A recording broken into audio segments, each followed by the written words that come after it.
Hey guys, this is your intro video to circles, and this is the first lesson of our conic section. So the next 4 lessons are all going to be different conic section shapes, if you will. And so before we get into circles, I wanted to show you this right here. This is where your conics come from. So in ancient Greece, some mathematicians thought it was cool to stack some cones on top of each other where the tips are what was touching. And so they found out that if you sliced this shape differently, you got different shapes. So the one we're focusing on today are circles. And so if they slice this perpendicular to the base of that cone, it became a perfect circle. If you sliced it diagonally, you got an ellipse. That's going to be our next lesson.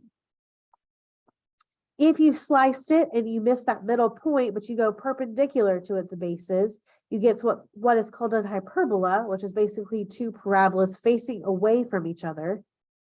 And then our last one is something we're already familiar with, the parabola. But we're also going to be dealing with parabolas that aren't functions, which means it's going to open up to the side, right? It's going to open up to the left or to the right. So far, we've only had parabolas that open up or down.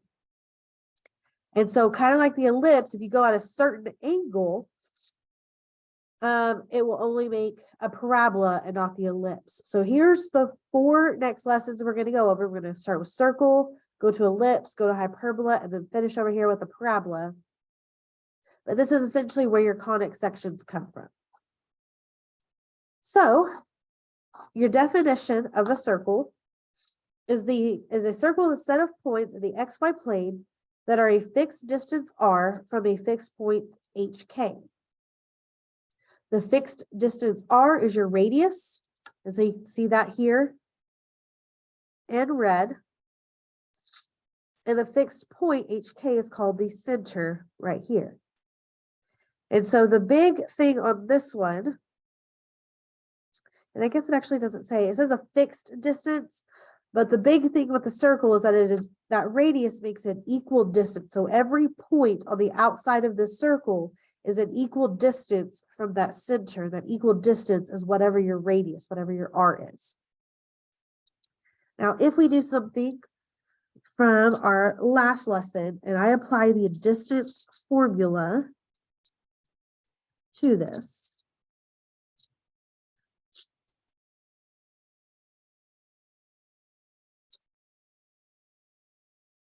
and I call my HK my 0.1, so that's x1, y1, and I call any point on the outside of this circle x2, y2,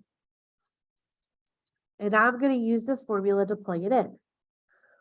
So the distance between these 2 points is my radius, that's my r.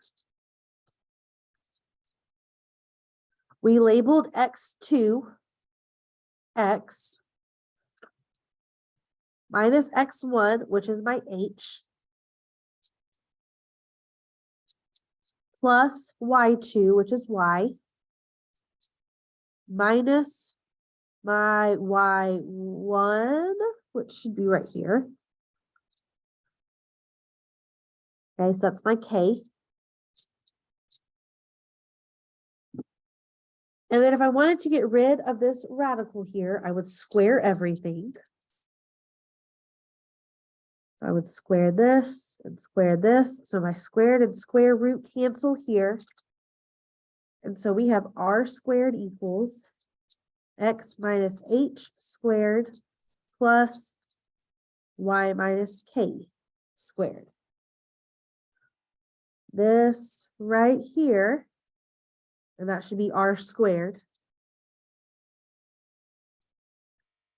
is exactly what we have here for my standard form of a circle. You've got x minus h quantity squared plus y minus k quantity squared equals my radius squared. This is the form that we're going to mostly use for a circle, where my radius is r. Okay, so this is in the form r squared. So to find r, you got to take the square root of this. And the center is HK. So notice the signs.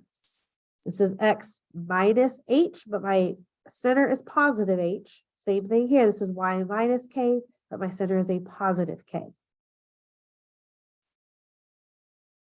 I only put this here because your homework is sometimes going to ask for you to write the circle in general form. General form is a pain. And then sometimes we're going to be given this form here and we need to put it into standard form. So general form is when you have your X squared plus your Y squared, and then plus your A plus your Y plus C. And so then it all equals 0 over here. So it's always X squared, X, Y constant, and then 0. Okay. So that's your intro to circles. We will be using this information here on example 1 in the next video.